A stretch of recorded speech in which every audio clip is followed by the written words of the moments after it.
Today we are going to discuss a little about a disease called canine distemper. It's so familiar to everyone.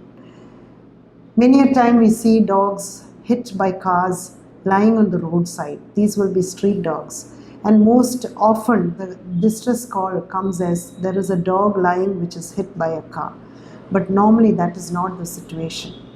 It is a situation where the dog would be affected with canine distemper and unable to move or cross the road quickly, as a result of which it gets hit by the car. So what is canine distemper? It is a multi-systemic disease, or it is a disease that affects so many systems. It affects the skin, it affects the respiratory system, it affects the gastrointestinal system, the urinary system, and the dogs are basically the reservoir host of this disease. And the sad part of it is that this disease is only preventable by vaccination. So a little about this canine distemper. We find that this virus, once it enters the body, it enters through the contact with another dog that has canine distemper, or through the air, or through the body secretions like the nasal discharge, or the motion, or the urine. And once the virus enters the body of the animal, it takes around 8 to 9 days for it to multiply and the symptom to be shown. So many a times when we get the little puppy, there will be absolutely no symptom. It would have had a contact on day 1 or day 2 before we bring it home. And once we bring it home, we have 1 week, and after 1 week, we find that the animal starts developing certain symptoms, and which later when you take to the vet, he says it's canine distemper. And you have no clue as to how this pet or this little dog has had this problem. Now, what are the symptoms you normally see?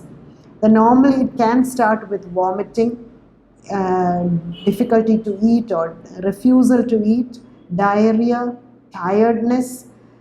Sometimes it will have, in many of the cases, it has a thick discharge and difficulty to respire or to breathe. You will hear a sound of, fluid-filled sound in the lungs, or you hear a sound when it breathes, a heavy sound, a respiratory sound. The eyes will be crusted with discharge, and gradually you will see certain small pustules. We call it pustules, or certain enlarged shapes which are developed on the pus-filled balloon-like things on the skin. So once that develops, we find that even if the vet gives antibiotics and drips and all the supportive medication, it's very difficult to save that animal. The last symptom that we normally see is the central nervous system involvement, in which the spinal nerves as well as the cerebral nerves, all the nerves that are involved in this disease, that is, the virus attacks even the nervous system. And the symptom that we see will be the animal will start, it will have a twitch, or it will just have a movement like this, all its legs and hands. There will be a sudden twitching movement of all the, first it may be the forelimbs, then it may be the hind limbs. So, and after a particular time, all the forelimbs will have the twitching, and the animal will not be able to stand. It will be recumbent or lying down. And at the last stage, the animal will start to howl with a lot of pain. Because it is not able to stand, and it loses its body weight. Sometimes a very fat puppy or a dog will become a very skinny animal before it dies. That is called cachexia.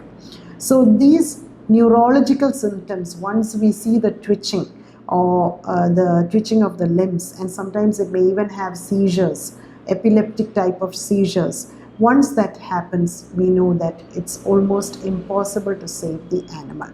Now, how is the animal saved?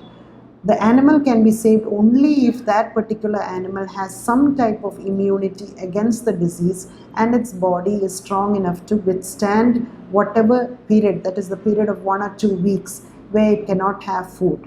However, even if the animal has some immunity, if it develops central nervous system's symptoms, that is the twitching, and myoclonic or the spasm-like symptoms, then it is very difficult to save the animal, and more or less 99.9% of the animals will pass away. So that is not the fault of your vet, that is the problem of the disease, or it is because of the disease. Now, how will your vet, how do we as veterinarians diagnose the disease? Basically by the symptoms, and we do have a diagnostic kits which can, from which we can take a bit of the nasal discharge or a bit of the blood, and we can test it and find out.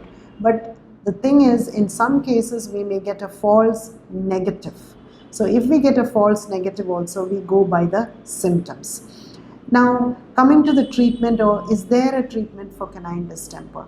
We can only support the system till the animal's immunity helps to bring the animal out of the disease. There are some medicines which in homeopathy which they claim to be successful. We can also try that, but in all cases we find that it only supports the animal, and if the animal has its own inbuilt immunity, it will survive the disease. So what do we do as pet lovers and pet owners?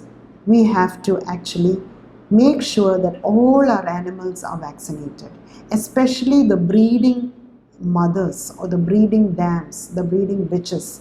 We should actually see that they are well vaccinated before they are bred or before they get pregnant and have puppies. So that is the only way by which we can prevent this disease. And then when you get a new puppy into your home, we normally give, here at Adonai, we normally give a quarantine period of 2 weeks. That is, we will give the deworming and all that thing and all the supportive mechanisms, and wait for 2 weeks to make sure that this animal or this pet doesn't have any form of this disease before we vaccinate it. So these are things we can do, and this is a very devastating disease because to watch it, to see it, and to see the animal undergo is very difficult. So I hope whatever message I have given you today, or we have given you today, I hope it is useful, and I hope from today onwards, all those who watch this, who have watched this, will spread the message that canine distemper can be prevented only by vaccination, and make sure all your pets are vaccinated in time. Thank you.